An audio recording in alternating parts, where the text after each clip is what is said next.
My name is Alex Frederick Mignot. My pronouns are they, them. Je pense qu'une couple non-binaire, ça existe pas. L'hétéronormativité est rendue anormale. Fait que c'est normal qu'ils réclament les droits. Ils ont le droit de vivre aussi, malheureusement. Je trouve ça ridicule, moi, tant qu'à moi. Ça fait perdre le temps à tout le monde. Je travaille pour le gouvernement fédéral. En plus, OK, correct. Il a le droit de faire ça. C'est pas illégal, c'est juste que c'est à quelque part quelque chose d'immoral ou de pas juste là-dedans. I think that should have a bearing on the court's decision. If you're a serial complainer.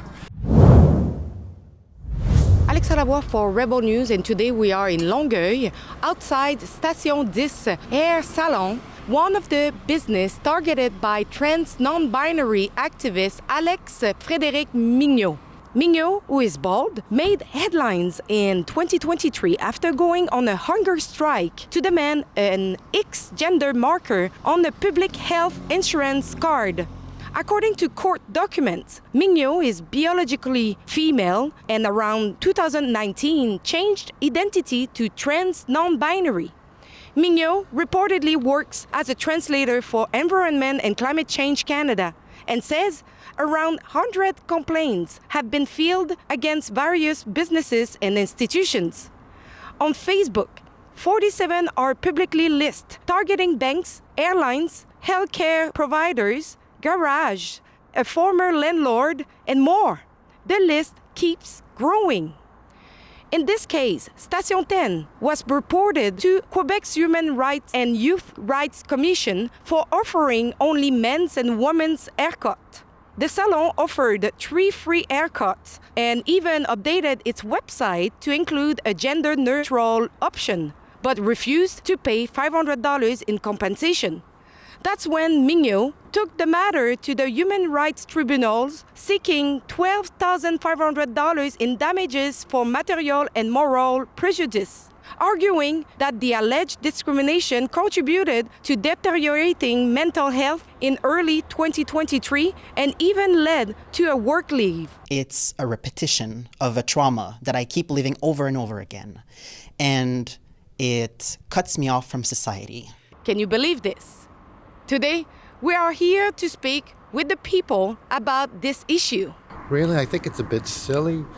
I mean, just pick a haircut among the list, that's it. Whether it's male or female, yeah, doesn't matter whether he's binary, non-binary, male, female.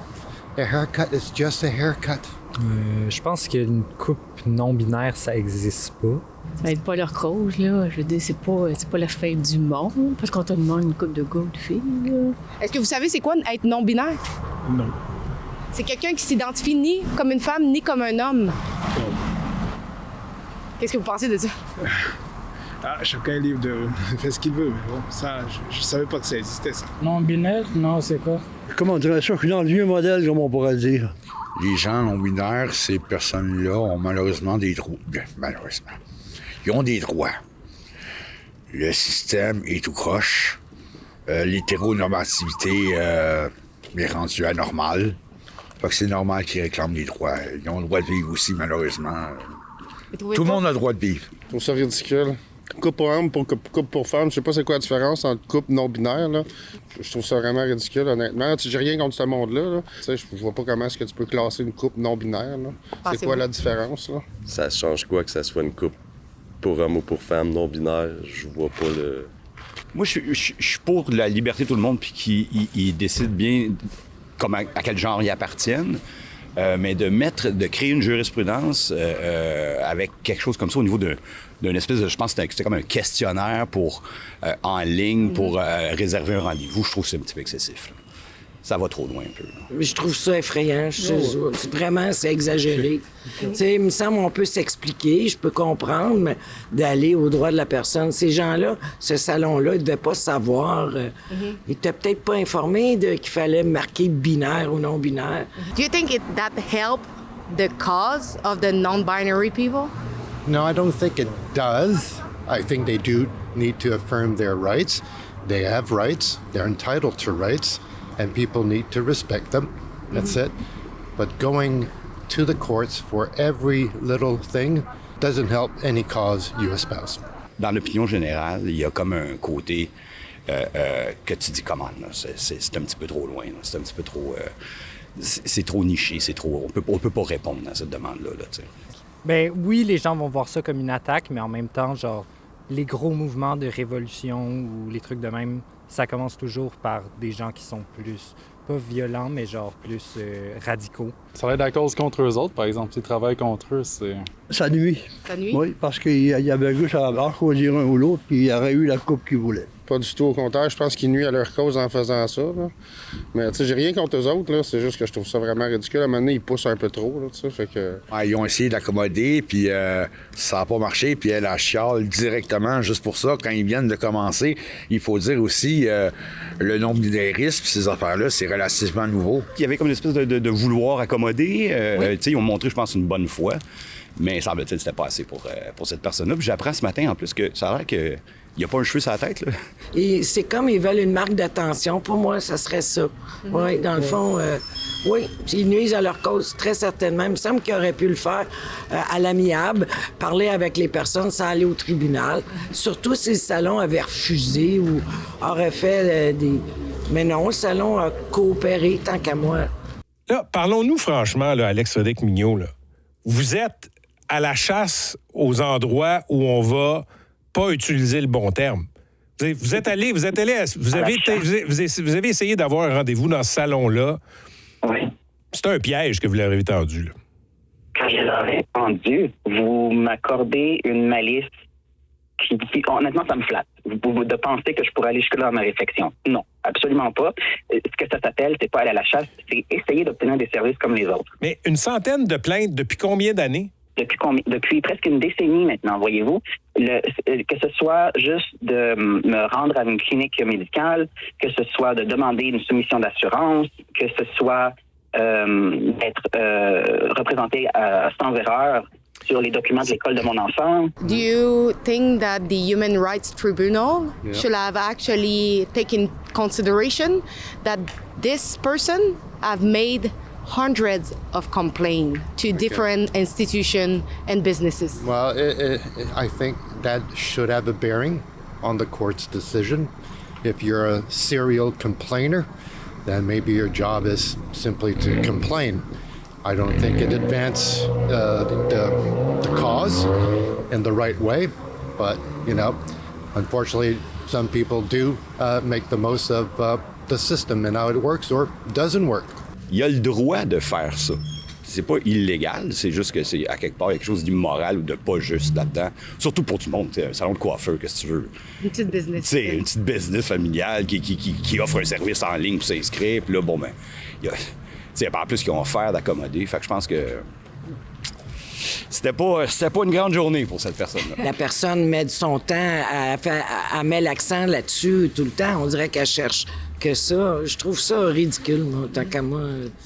Ça fait perdre le temps à tout le monde. Travaille pour le gouvernement fédéral. En plus, OK, correct. Do you think there is a risk that this create a precedent for other people to sue businesses? Well, I think that there are plenty of precedents whether you sue or not, or which way you want to go about it. There's always a precedent. I don't think this is unprecedented, unfortunately, but it is what it is. Ce qu'on appelle ça un récidiviste. Ceux qui font ça, c'est un récidiviste.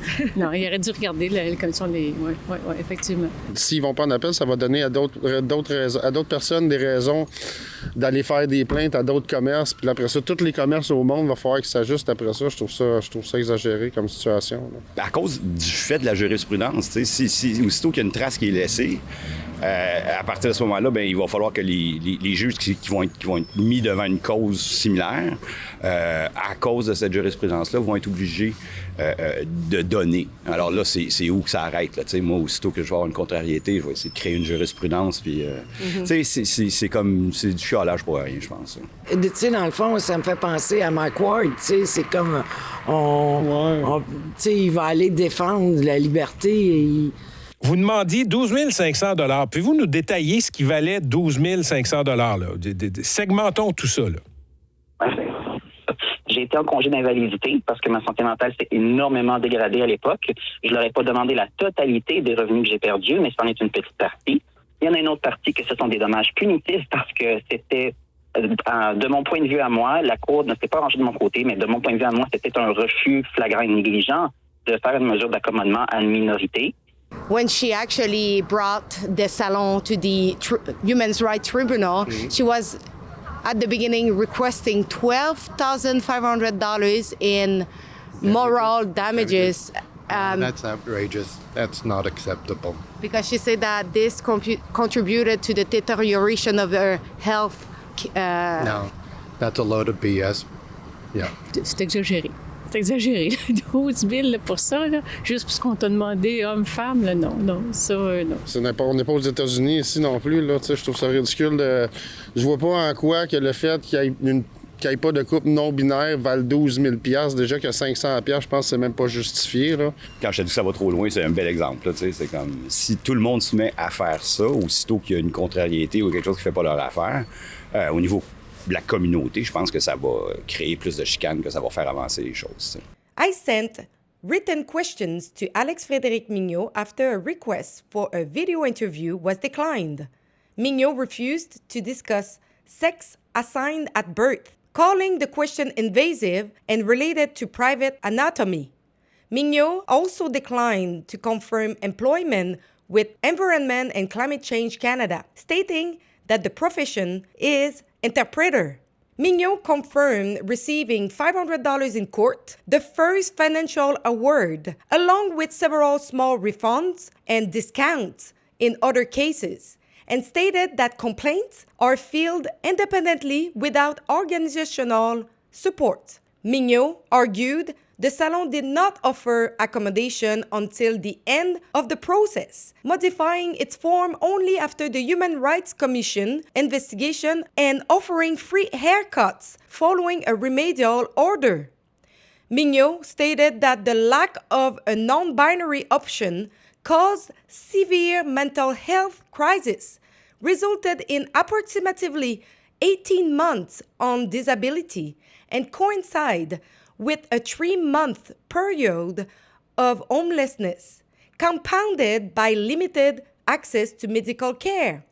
Mignot maintained that the actions are intended to uphold charter rights, not to promote a cause.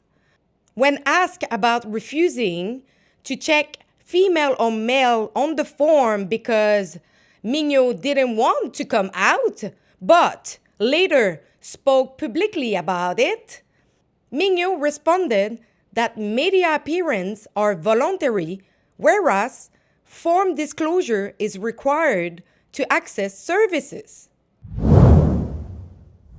At Rebel News, we started a petition at stopclassroomgrooming.com. If you believe that we need to stop this gender indoctrination in school, go and sign the petition and please share it widely. Thanks for watching.